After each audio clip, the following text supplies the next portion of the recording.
For over 500 years, his very name has been an insult. Seriously, think about it. Calling someone Machiavellian is basically accusing them of being the ultimate political evil. But was Niccolo Machiavelli really a teacher of tyrants, or was he something else entirely? Well, today we're putting the man and his legacy on trial. Let's open the case file. So, first things first, we have to establish the central charge against him. What does it actually mean when we call someone Machiavellian? I mean, this word has taken on a life of its own, way beyond the man who inspired it. This is the main accusation in our trial today, so we need to be crystal clear on what we're talking about. In the court of public opinion, let's be honest, the verdict came in a long time ago. To be Machiavellian is to be cunning, deceitful, ruthless, and just plain power-hungry. It's all about the idea that the ends justify the means, a phrase, by the way, that he never even wrote. So this is the ghost that haunts his name. But is this perception the whole story? Not even close. Okay, to get to the truth, we're going to open the case file. First, we're going to look at the actual man behind the myth. Then, we'll examine the key piece of evidence, a little book he wrote for his enemies. After that, we're going to put the world itself on trial for how it used and really misused his ideas. And finally, we'll arrive at a very, very uncomfortable verdict.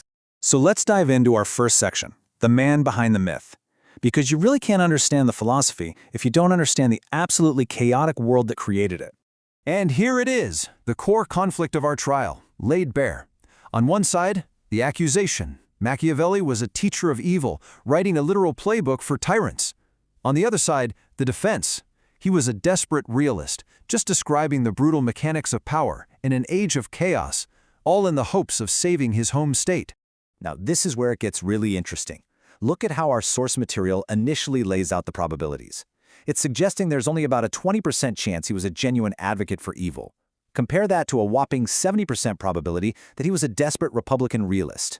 Right off the bat, that should make you wonder, why is the case for the defense so much stronger than the accusation? His life story is absolutely crucial here.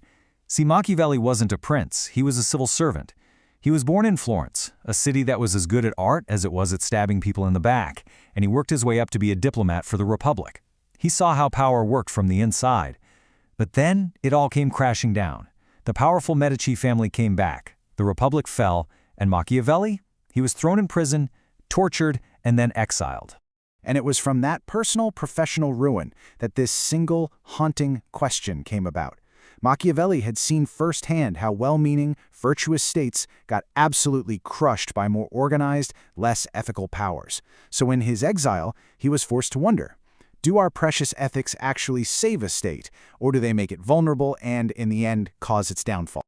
That brings us to our second section, where we look at the key piece of evidence in this whole trial, the prince. This is the book, Exhibit A, that would make his name infamous forever. Just try to picture this for a second. You have been completely broken, professionally and physically. You're stuck in the countryside, stripped of everything you've ever worked for. And it's here, in this moment of total defeat, that he sits down to write his most famous work. And what is this book? Well, it's a cold, clinical, brutally honest guide on how a ruler can get and, more importantly, hold on to power. There's no fluff, no talk of divine right. It's just the cold, hard mechanics of control. Now, here's the twist that changes everything. He dedicated this manual for rulers to a member of the Medici family. Yes, the very same family that had destroyed his career, had him tortured, and thrown him into exile. Why on earth would he do that? This bizarre dedication has led to three main theories. Was it just a cynical job application hoping to get back in their good graces? Or was it a brilliant trap, a book written in a language a tyrant would understand, designed to expose their methods or maybe even trick them into destroying themselves? Or was it something else entirely, a clinical, morally neutral manual written because, from his point of view, a state on the brink of collapse just doesn't have the luxury for ethical debates? And this really gets to the heart of it. Machiavelli's greatest sin, at least in the eyes of his critics, wasn't that he was pushing for evil. It was the heresy of separating reality from idealism. He described the world as it is, full of self-interested, fickle people, not as we all wish it would be. Now, to really get his analysis, you have to understand two key concepts. The first is virtue. And note, this does not mean virtue in the moral sense. For Machiavelli, virtue is about effectiveness. It's competence, it's boldness, and it's the sheer skill to see an opportunity and act decisively. And Virtù is in a constant war with Fortuna. Fortuna isn't just good luck, it's chaos itself. It's the storm, the flood, the sudden rebellion. It's all the unpredictable stuff a ruler can't control. A leader with Virtù doesn't just wait for Fortuna to strike. They build defenses and are ready to break its will before it breaks them. So now we move to our third section, the world on trial. Because yeah, the book was written, but its legacy was really forged in how the world reacted to it. And let me tell you, that reaction was explosive. And this slide just perfectly captures the hypocrisy of power. Publicly, the prince was condemned everywhere. The church put it on the index of forbidden books. His name became a political insult. But privately? Oh, privately, kings and popes were studying it in secret. Tyrants used it as a toolkit, and Republicans read it as a warming manual on how to spot a tyrant's next move. So why was it so dangerous? Why all the outrage? It's because Machiavelli did the one unforgivable thing. He tore the mask off of power. See, before him, rulers always talked about justice and their divine right to rule. After him, the question shifted from, are you a moral ruler? To the much more dangerous question, are you an effective ruler? He showed everyone the machinery whirring away behind the throne. What's really fascinating is that many of the tyrants who claimed to be his biggest fans totally misunderstood him. Machiavelli's advice was that if you had to be cruel, it should be a single, decisive strike to establish order, and then you had to follow it up with stability and good laws. But what did they do? They just took the cruelty part and forgot about the rest, using constant terror that had no strategic purpose at all. And all of this brings us to our final section, the uncomfortable verdict. After looking at the man, the evidence, and the world's reaction, what is the final judgment on Niccolò Machiavelli?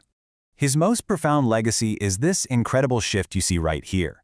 He didn't get rid of the question of morality. What he did was add a second, brutal question right next to it. It was no longer enough to just ask, is this action moral? Now, a ruler also had to ask, will this action ensure the state survives? Because for him, morality without the power to protect it was nothing more than a noble wish. So let's look at the final assessment from our source. The probability that he was a pure theorist of evil, that's now down to just 15%. The idea that he was a disappointed Republican realist is still the strongest, holding at 60%. But look, a new category has emerged, the unflattering mirror to power at 25%. This suggests his real crime wasn't teaching evil, but just showing power its own reflection, warts and all. And so we close this trial not with a simple answer, but with one last question for you, the jury. What would it actually take to finally disprove Machiavelli's grim analysis of power? Well, according to our sources, it would take a state that is stable, long-lasting, governed purely by its declared ethics, and which successfully survives every single existential crisis thrown its way. The real question is, have we ever actually seen one?